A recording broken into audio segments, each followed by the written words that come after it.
Leandra in Mpumalanga is a classic example of a South African semi-rural community that faces several challenges at once. Amongst them, a high unemployment rate and a history of violent service delivery protests. But empowered by support from organizations like Plan Act and GIZ, and led by the Leandra Community Center, the people of Leandra have set up their own development forum and are trying to steer things in a better direction. They started by tackling one of the most obvious and gruesome issues, the pollution of the Leandra River and the surrounding location. This river, that once was alive and framed by trees and shrubs, is now a smelly swamp and dump site, caused by both severe pollution through overspilling manholes, but also by the neglect and disregard of the people who live at its banks. When we grow up, the greenness, the health environment that we used to see, coming here and play, fishing, but nowadays people they started to avoid or even don't like to go close to the streams.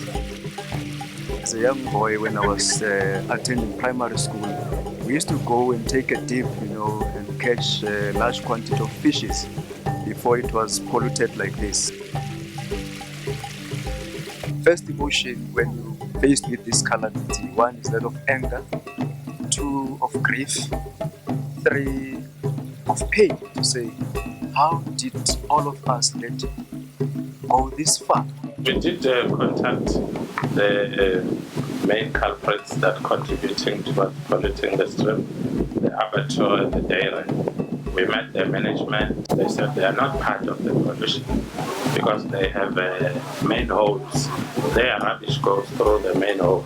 And as you have seen yourself there, that main hole is overflowing with their rubbish and it's polluting the same stream. So now if there is some fat inside the dogs, those papers and the tissue paper, they just attach to that bed. That's the main process. And also there is some big plastics, they're also coming from there.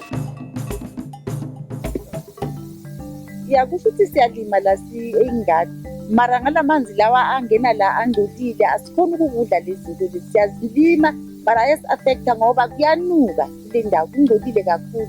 Siyazama ukuthi umasipala simtshele akline nje leso sikhathi ayabuya futhi lamanzi angcolile. I think we should take more steps about this thing because it's a very serious problem.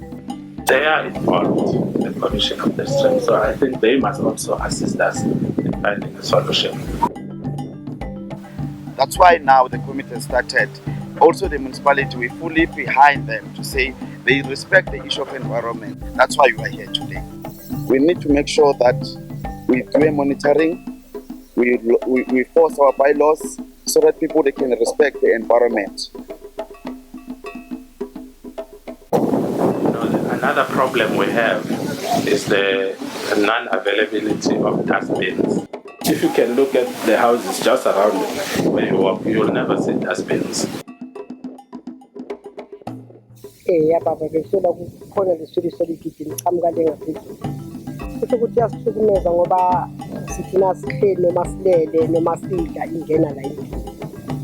Kusho ukuthi anginayo i-dustbin manje anginayo. Ngizama ukuthi ngithole idromu ngoba mina ngibasa isitofu bese ukuthi ngichithe e-dustbin ngapha vele ngichithe ngoba lo duduza manje.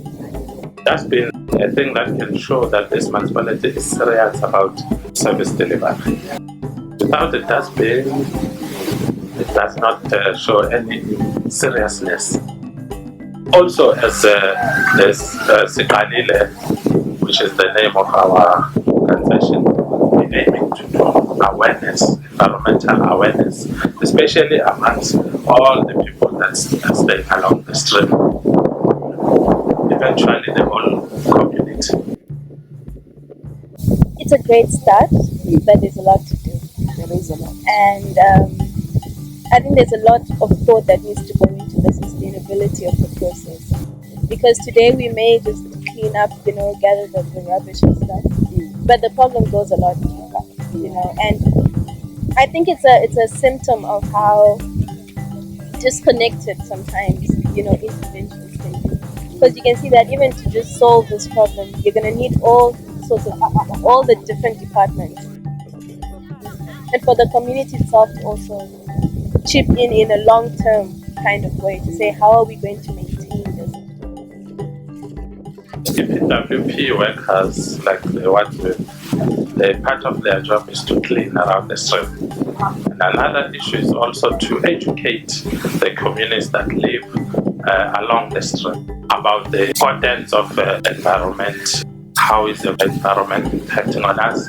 If we throw something at the stream, that particular something can in turn cause us a disease or cause us to get sick. Yeah, so I think it's an amazing step that they've taken. They've shown perseverance. They've shown that it can be done. So I think they've got off to a very good start. The MMC that we had this morning, Councillor Kambole, assured us that he's going to coordinate a meeting between all the stakeholders, the dairy, the abattoir, and all the other companies in town, including the OTK, and also all the organizations.